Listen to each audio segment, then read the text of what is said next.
et qu'aujourd'hui j'ai envie de rétablir certaines vérités. Quand je lis certaines choses et mon sang ne fait qu'un tour, ça va plutôt être des kilomètres de distance entre moi et elle, je pense, parce que il n'y aura jamais de paix possible. Il y avait une Plutôt. rivalité de femmes. Malheureusement, j'ai l'impression, parce que pour en arriver là aujourd'hui, c'est quand même sanglant. Quand c'est trop, c'est trop. À 42 ans, Laura Smet a décidé que le silence, c'était fini. La fille de Johnny Hallyday, celle qui a hérité de ses yeux bleus et de sa sensibilité à fleur de peau, vient de franchir une ligne qu'elle n'avait jamais osé traverser. Dans les colonnes de gala en juin 2025, elle a lâché une phrase qui a fait l'effet d'une bombe. « Je veux que l'on raconte le vrai Johnny, et pas des conneries. 4 mots seulement. » Mais ces 4 derniers mots visent directement le biopic que Laetitia Hallyday prépare avec le réalisateur Cédric Jiménez, et ce n'est que le début. Parce que Laura ne s'arrête pas là. Elle prépare son propre film, un projet autobiographique qui raconte l'histoire d'une belle-mère jalouse qui s'immisce entre un père et sa fille. Les ressemblances avec sa propre vie, impossibles à ignorer. Après 8 ans de silence relatif, après une bataille judiciaire épuisante, après avoir essayé de tourner la page, Laura Smet a décidé de tout dire, et ce qu'elle révèle va bien au-delà de ce que vous imaginez. Tout commence le 5 décembre 2017. Ce jour-là, Johnny Hallyday s'éteint à Marne-la-Coquette, dans sa résidence surnommée La Savannah, située dans les Hauts-de-Seine. Ce petit commune verdoyante était devenu son refuge. C'est là, entouré de Laetitia et de leurs 2 filles Jade et Joy, que le rocker a passé ses derniers jours, terrassé par un cancer du poumon. Des millions de fans pleurent leur idole. Mais pour Laura, c'est un drame qui va au-delà du deuil, parce que quelques semaines plus tard, elle découvre le testament de son père, un testament rédigé en Californie selon les lois américaines. Et dans ce document, la jeune femme découvre l'impensable. Son père a tout légué à Laetitia et à leurs 2 filles, Jade et Joy. La fortune, les droits d'auteur, les propriétés, les objets personnels. Laura et son frère David, rien, pas un centime, pas même un mot d'explication. Pour comprendre le choc que cela représente, il faut se mettre à la place de Laura, elle qui porte le nom de Smet, le vrai nom de son père. Elle pour qui Johnny a enregistré une chanson magnifique composée par Jean-Jacques Goldman en 1986. Elle qui a grandi entre les tournées, les moments de tendresse et les absences, et là, en plein deuil, elle apprend que son père l'a effacée de son héritage. Aucune lettre, aucune explication, rien qui pourrait adoucir le coup. Juste le vide. Laura ne reste pas les bras croisés. Fin janvier 2018, elle envoie une première lettre à Laetitia. Une lettre polie, mesurée, presque touchante dans sa retenue. « Chère Laetitia, voilà près de 2 mois que papa est parti et il nous faut avancer dans le règlement de sa succession. » Le ton est courtois, presque bienveillant. Laura demande simplement à pouvoir avancer, à comprendre, à régler les choses dans la dignité. Laetitia répond le lendemain. Elle indique que leurs notaires vont entrer en contact. C'est à ce moment-là que Laura et David découvrent l'ampleur du désastre. Aucune disposition n'a été prévue en leur faveur. Le 7 février 2018, une seconde lettre part. Cette fois, le ton a changé. Laura et David demandent une copie de l'album posthume en préparation, des détails sur le packaging, une description précise de ce qui va être commercialisé. Ils veulent un droit de regard. La réponse de Laetitia est cinglante. Cette requête, assortie d'un délai de 48 heures pour s'exécuter, prend le ton d'une mise en demeure. Je n'entends pas accéder à cette injonction, qui n'est pas fondée. Puis elle ajoute le coup de grâce. L'intégralité des droits d'auteur et d'artiste-interprète de mon époux m'a été dévolue au terme de ses dernières volontés. Le 12 février 2018, Laura fait savoir publiquement qu'elle va contester le testament. C'est le début d'une guerre qui va durer plus de 2 ans. Une guerre médiatique, judiciaire, psychologique, une guerre qui va exposer Laura à des commentaires violents, à des jugements impitoyables, à une pression qu'elle n'avait jamais connue. Les magazines People se déchaînent. Chaque déclaration est analysée, disséquée, commentée. Laura devient malgré elle le symbole de la fille cupide qui s'attaque à la veuve de son père. Elle, qui n'a jamais cherché les projecteurs, se retrouve sous un feu nourri de critiques. Dans une interview pour la série Surface en 2025, Laura a utilisé des mots forts pour décrire cette période. Elle s'est qualifiée d'animal blessé. Ces 2 mots résument tout. La douleur, la trahison, le sentiment d'être traqué, jugé, agressé par les regards. Parce que cette bataille ne lui a pas coûté que de l'argent ou du temps. Elle lui a coûté sa paix intérieure, sa réputation, peut-être même une partie de sa carrière. En juillet 2023, elle confie au magazine Elle. Aujourd'hui encore, je paie les conséquences de cette surexposition dans mon métier, j'ai moins de propositions. Les propositions de rôle se raréfient, effectivement. Les producteurs hésitent. Être associé à un scandale familial de cette ampleur n'est jamais bon pour l'image. Laura se sent observée en permanence, dans la rue, lors d'événements publics, sur les réseaux sociaux. Les opinions s'affrontent violemment. Certains la soutiennent, beaucoup la jugent. Pourtant, Laura ne lâche rien. Avec son frère David, elle se bat pendant des mois devant les tribunaux français et américains. Leur argument est simple mais puissant. Johnny était résident fiscal français, donc la loi française s'applique. Et en France, on ne peut pas déshériter complètement ses enfants, la réserve héréditaire leur garantit une part minimale. Mais Laetitia défend le testament californien avec acharnement. Pour elle, c'est la volonté de Johnny qui doit être respectée, point final. Juillet 2020. Après 2 ans et demi d'une bataille acharnée, un accord est finalement trouvé. Laura récupère 1 500 000 €. Mais dans un geste de solidarité fraternelle extraordinaire, David lui reverse également sa part d'1 million d'euros, portant le total à 2,5 millions d'euros. Laura obtient aussi une guitare de son père chargée de souvenirs et surtout les droits patrimoniaux de la chanson Laura. Cette chanson que Johnny avait enregistrée pour elle en 1986 quand elle avait à peine 3 ans. C'est peut-être ce qui compte le plus pour elle, pas l'argent, mais ce lien symbolique avec son père. Cette preuve qu'elle a existé dans son cœur, qu'elle a compté pour lui. Du côté de Laetitia, elle conserve le patrimoine immobilier à Saint-Barthélemy, Los Angeles et Marnay-la-Coquette, évalué entre 28 et 34 millions d'euros. Mais elle hérite également d'une dette fiscale colossale d'environ 30 millions d'euros que Johnny avait accumulée tout au long de sa carrière. Une épée de Damoclès qui pèse lourd. Mais cet accord ne règle rien sur le plan émotionnel. Les blessures restent béantes. Laura et Laetitia ne se parlent plus. Elles n'apparaissent jamais ensemble. Les rares fois où Laetitia poste des photos de famille sur Instagram, Laura en est la grande absente. Même lors de l'anniversaire des 20 ans de Jade en août 2024, alors que David apparaît sur un cliché aux côtés de Laetitia, Laura n'est nulle part. Cette absence en dit long. Les mois passent, les années filent, mais l'attention ne retombe pas. En décembre 2023, Laetitia lance une exposition sur Johnny à la porte de Versailles, à Paris. Elle affirme avoir invité David et Laura. « J'espère qu'ils viendront et qu'ils vont être aussi touchés que nous », déclare-t-elle à BFM TV. Mais le message qui suit est beaucoup plus dur. Sur le plateau de 50 minutes Inside, Laetitia lâche une phrase qui fait mal. Ils ont fait beaucoup de promesses qu'ils n'ont pas tenues.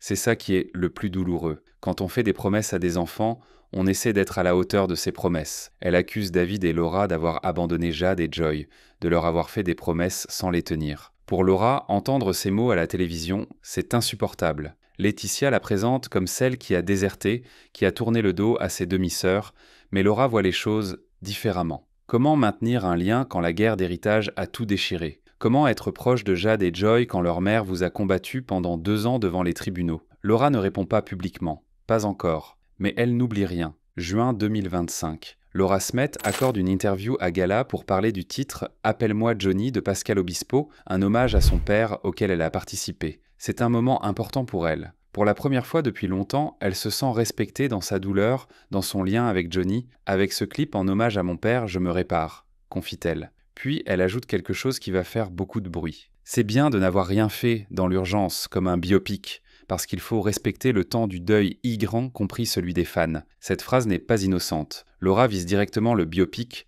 que Laetitia prépare depuis plusieurs années. Laura le confirme en décembre 2024 dans Paris Match. Il n'y en a plus qu'un, le film de Jalil Lesper ne se fera pas. Maintenant, c'est Cédric Jiménez qui réalise le film, avec Raphaël Quenard dans le rôle de Johnny Sorti, prévu le 8 décembre 2027, pour les 10 ans de la mort du rocker. Mais Laura n'a pas été consultée. Elle n'a rien lu, rien vu. Tout ce que je sais, c'est que Pascal Obispo a eu l'humanité de m'appeler pour me prévenir qu'un biopic se préparait. Le contraste est saisissant. Pascal Obispo, lui, a pensé à l'appeler. Il a eu ce geste de respect. Mais pas l'équipe du biopic officiel. Et surtout pas Laetitia. Alors Laura lâche cette phrase explosive « Je ne suis pas contre un biopic sur mon père. J'en rêverais même.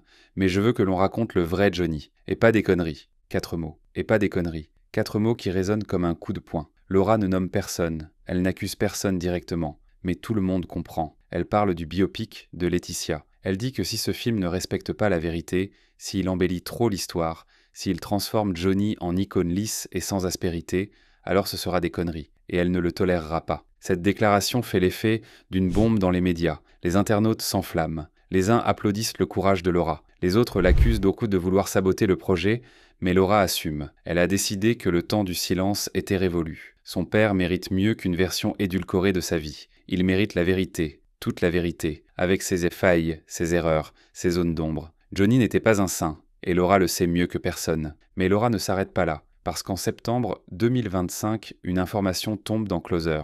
Laura prépare son propre film, son premier long métrage en tant que réalisatrice. Et le scénario est explosif. Selon le magazine, elle a écrit l'histoire d'une star qui tombe amoureuse d'une femme presque aussi jeune que sa fille. Cette jeune femme devient la belle-mère, une belle-mère jalouse, manipulatrice, prête à tous les coups bas contre l'enfant de son compagnon. Une belle-mère qui s'immisce entre le père et sa fille, qui crée la discorde, qui divise la famille. Les ressemblances avec la vie de Laura sont impossibles à ignorer. Laetitia a 23 ans de moins que Johnny. Elle avait presque le même âge que Laura quand elle a rencontré le rocker, et selon plusieurs témoignages, dont celui d'un ancien collaborateur de Johnny cité par le Parisien, Laetitia a toujours été jalouse de Laura. Elles ont très peu de différence d'âge. Alors quand Laura écrit l'histoire d'une belle-mère jalouse qui détruit le lien entre un père et sa fille, difficile de ne pas y voir un règlement de compte à peine déguisé. Le financement du film serait déjà presque bouclé, selon Closer. Un producteur a manifesté son intérêt. Laura hésite encore à tenir elle-même le rôle de la belle-mère.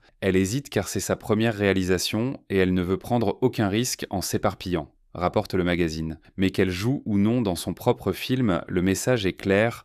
Laura va raconter son histoire, sa version des faits. Et Laetitia ne va pas apprécier. Ce projet de film révèle quelque chose de profond chez Laura. Elle a choisi l'art comme arme. Elle ne va pas continuer à se battre dans les tribunaux ou dans les médias, non, elle va utiliser ce qu'elle sait faire de mieux. Le cinéma, la réalisation. Elle va transformer sa douleur en création artistique. C'est sa façon à elle de reprendre le contrôle du narratif pendant des années. Elle a subi. Elle a été celle dont on parlait sans qu'elle puisse vraiment s'exprimer. Maintenant, elle prend la parole et elle le fait avec les armes de l'artiste qu'elle est. Mais au-delà du film, Laura ne se retient plus sur d'autres fronts. Quand Pascal Obispo refuse de céder les droits de Allumer le feu pour le biopic, sans l'accord de Laura et David, elle salue publiquement son geste. Cette attitude respectueuse vis-à-vis de nous, je peux vous dire que je l'ai constatée très peu de fois. La phrase est cinglante. Elle sous-entend que beaucoup d'autres, et on pense évidemment à Laetitia, n'ont pas eu cette même attitude respectueuse. Pascal Obispo est devenu un allié précieux. Il fait partie du clan des proches de Johnny qui soutiennent Laura avec Eddie Mitchell, son parrain, qui a toujours dit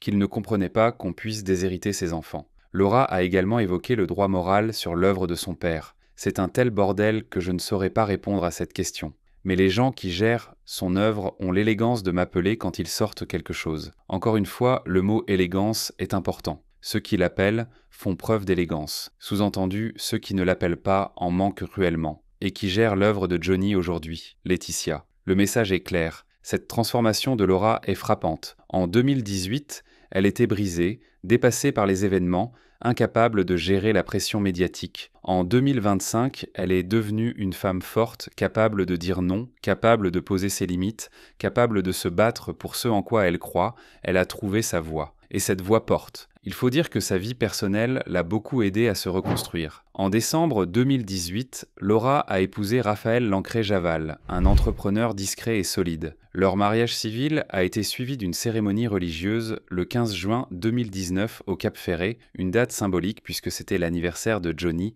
qui aurait eu 76 ans ce jour-là. Puis, le 7 octobre 2020, Laura est devenue maman pour la première fois. Elle a donné naissance à Léo, dont le prénom est un hommage direct à son père. Johnny s'appelait en réalité Jean-Philippe Léo Smet. Le deuxième prénom de son fils, Jean, rappelle également le premier prénom de Johnny Didier, quant à lui, rend hommage au père de Raphaël. La maternité a profondément changé Laura. Dans une interview au Parisien dimanche, elle confie « Je n'aurais peut-être pas pu incarner Noémie avant ». Parlant de son rôle dans la série Surface devenir mère lui a donné une force nouvelle, une capacité à affronter les épreuves avec plus de sérénité. À 42 ans, Laura est mariée, maman d'un petit garçon de 5 ans, et elle a retrouvé une stabilité qu'elle n'avait jamais connue.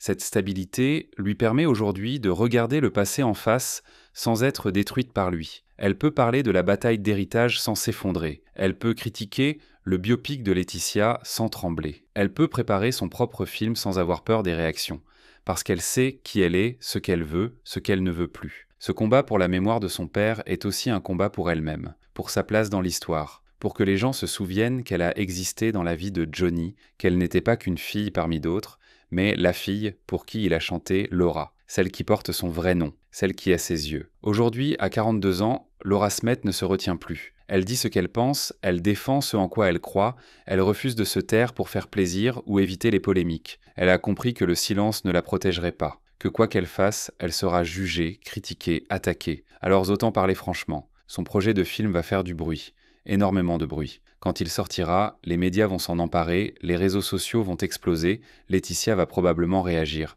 Ce sera une nouvelle bataille. Mais cette fois, Laura sera prête, parce qu'elle a choisi son terrain, le cinéma, l'art, la création. Et sur ce terrain-là, elle est chez elle. Les années qui viennent vont être décisives. 2027, c'est la sortie du biopic de Laetitia. Mais avant ça, peut-être que le film de Laura sera déjà sorti, deux visions de la famille Hallyday qui vont s'affronter sur grand écran. D'un côté, la version officielle, validée par la veuve, avec les moyens d'une grosse production. De l'autre, la version intime, personnelle, douloureuse, portée par la fille aînée qui a décidé de raconter sa vérité. Ce que Laura révèle aujourd'hui, c'est qu'elle refuse d'être effacée. Elle refuse que son père soit réduit à une partie seulement de sa vie. Elle refuse que Laetitia soit la seule à décider de ce qui peut être dit ou non sur Johnny. Elle reprend le contrôle. Elle reprend sa place. Elle reprend sa voix. À 42 ans, Laura Smet ne se retient plus. Et ce n'est que le début. Parce qu'une femme qui a traversé ce qu'elle a traversé, qui a survécu à cette guerre familiale, qui a trouvé la force de se reconstruire, cette femme-là n'a plus peur de rien. Elle a tout perdu, elle a tout affronté, elle a tout surmonté. Maintenant, elle avance. Et personne, pas même Laetitia Hallyday, ne pourra l'arrêter. Les mois qui viennent vont être explosifs. Le film de Laura va sortir, révélant au grand jour sa version des événements. Le biopic de Laetitia suivra, racontant une toute autre histoire. Et entre les deux, il y aura la France entière, spectatrice d'une saga familiale qui n'en finit pas de fasciner. Mais cette fois, Laura ne sera plus la victime silencieuse, elle sera la réalisatrice, la narratrice, celle qui tient la caméra. Et ça change tout.